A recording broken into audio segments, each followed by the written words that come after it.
Orthopedics Pediatrics Part 2. Plastic bowing and fracture the radial head. Child. Fractured distal ulna. This will do well. Hard to get a closed reduction, but you can take your time. There's huge remodeling potential. Closed reduction, supracondylar fracture, good position. Correct the varus alignment. Post supracondylar fracture of the humerus. Look how they hypersupinate. Doesn't really matter much, just note it. French osteotomy required here.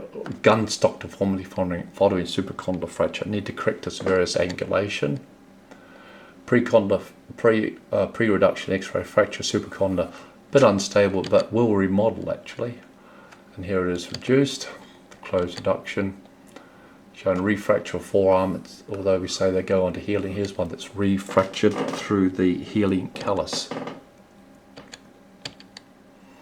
Supracondylar fracture in a 12-year-old. Physes almost closed here, require open reduction, internal fixation.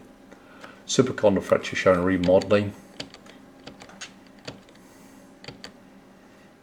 And supracondylar fracture of the femur in a 2-year-old will require reduction. To close reduction, maybe hold it with K1. Here you use the II to get your close reduction. Fracture of proximal humerus in a 7-year-old. As I said, huge remodeling potential. Stress fracture lower femur seen on bone scan. Stress fracture lower femur. Here's a subtrochanteric fracture. The patient got osteopetrosis, marble bone, high non-union rate. This is sort of splint I use post supracondylar fracture, but you can put a back slab on. Open fracture of the thumb in a child. Preserve length, don't discard tissue. Digit injuries in children can do remarkably well and they will heal.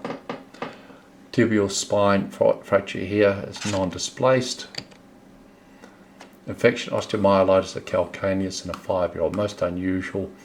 Just stick to usual principles of treating infection, antibiotics and debrief if required.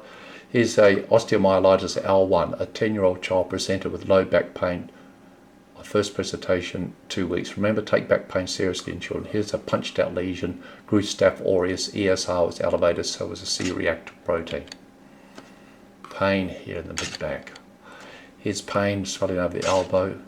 Can't move it. So what is it? Septic elbow. Moving it after drainage. See, septic elbow won't move it. Won't move it. Severe pain. Loose body in the elbow. Here. Need to remove that. Median nerve paresis. We've already spoken about this. Winging of the scapula from paralysis of branches of the brachial plexus. Osteochondritis dissecans here. May heal, may come loose, float around, may need to remove. Osteochondritis may be a normal variant, hard to tell, I have to speak to radiologists. Osteochondritis dissecans, normally around here, can heal. Oshgood's letters, that's a traction apophysitis and tibial tubercle, may fragment, pain, treat non-operatively. Maltraction patella, common in young girls. Rides up and over the side, painful, develop chondromalacia, fasciolitis of the wrist. There's a plica in the medial gutter of a knee in the child. If they're inflamed, excise. Rickets, short stature, deformed lower limbs. Scoliosis with curvature of spine, left slipped upper femoral epiphysis in a 9-year-old child.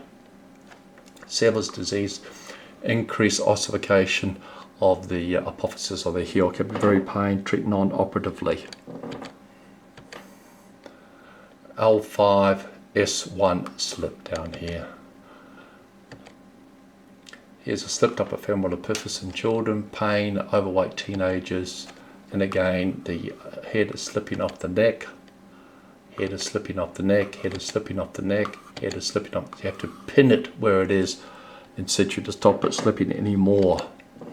You can sometimes do a gentle close reduction, the acute one, but generally pin in situ. Here it is, marked external rotation. Sometimes present with knee pain.